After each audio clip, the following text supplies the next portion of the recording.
Bill O'Brien will take his Houston Texans on the road to battle the New England Patriots in Week 3 NFL action. New England is the far superior team in the betting market, has responded as such, as the Patriots are now 14-point favorites with a game total of 44. Texans coach O'Brien worked under Patriots coach Bill Belichick from 2007 to 2011, serving as an offensive assistant, wide receivers coach, quarterbacks coach, and then as the offensive coordinator. O'Brien is 28-22 as the Houston head coach heading into this game, but he faces a full set of challenges this week with a rookie quarterback on the road. Houston is 1-1 straight up and against the spread so far this season. The Patriots got back on track with last week's blowout win over the Saints. Tom Brady followed up one of his worst games ever with his best first quarter ever, and the game was pretty much over in just 15 minutes. Bill Belichick's team is 1-1 straight up and against the spread after the Week 1 loss to the Chiefs and the Week 2 win over the Saints. New England is 6-1 all-time against the Texans and 3-0 against the O'Brien-led Texans by a combined score of 88-22. An ugly Week 1 loss to Jacksonville cast a negative outlook on Houston's potential for this season. The Week 2 win over Cincinnati probably didn't get the respect that it deserves, with it coming on a short week with a rookie quarterback. But the overriding sentiment in the market is that the loss was a bigger commentary on the Bengals. Through 2 games, Deshaun Watson is 27 of 47 for 227 yards with a touchdown and a pick. He has been sacked 7 times, and Tom Savage was sacked 6 times before leading the opener against Jacksonville. Watson has shown his running ability with 83 yards on 7 carries, including his first NFL rushing score. But the rest of the Texans, with carries, haven't done anything. Take away Watson's 11.9 yard average, and you're left with a group that has 3.5 yards per carry. DeAndre Hopkins has been the only reliable receiver, and he has only snagged 14 of his 29 targets.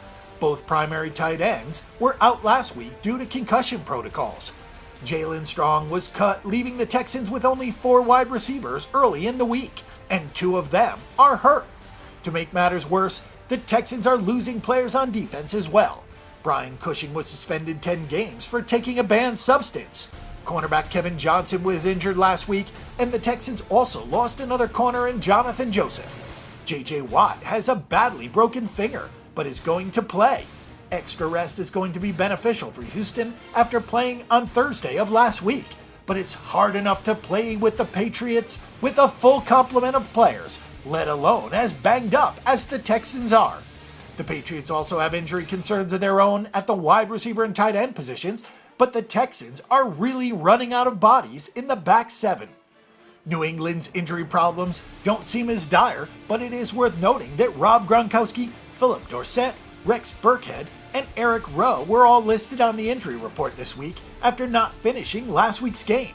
Tom Brady finished the game with authority, though, completing 30 of his 39 tosses for 447 yards with 3 touchdowns and no picks. He had the best first quarter output of his career with 20 points and certainly bounced back from his terrible Week 1 performance. We knew Brady would bounce back with his bevy of weapons, even without Danny Amendola and Julian Edelman.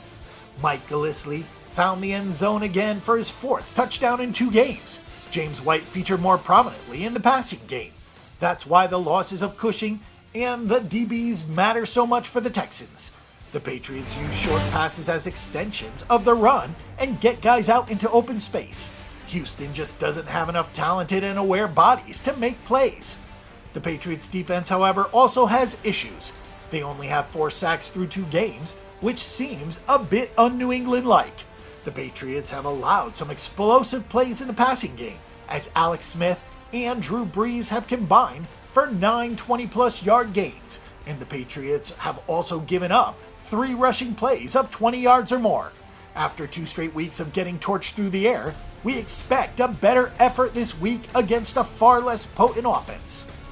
If the Patriots were playing well on defense and were prone to taking a game off here and there, it would be worth grabbing the 14 points on Houston. This is a huge number by NFL standards. Belichick owns O'Brien, however, and the Texans' injuries seem to be a far greater concern than the Patriots' injuries. A 3-game sample size isn't overly predictive, but the Texans have 6, 0, and 16 points in the O'Brien era against the New England Patriots. Now they had a rookie quarterback making his second career start into the mix. It could get ugly in Foxborough this week, so we'll go with the New England Patriots at -14.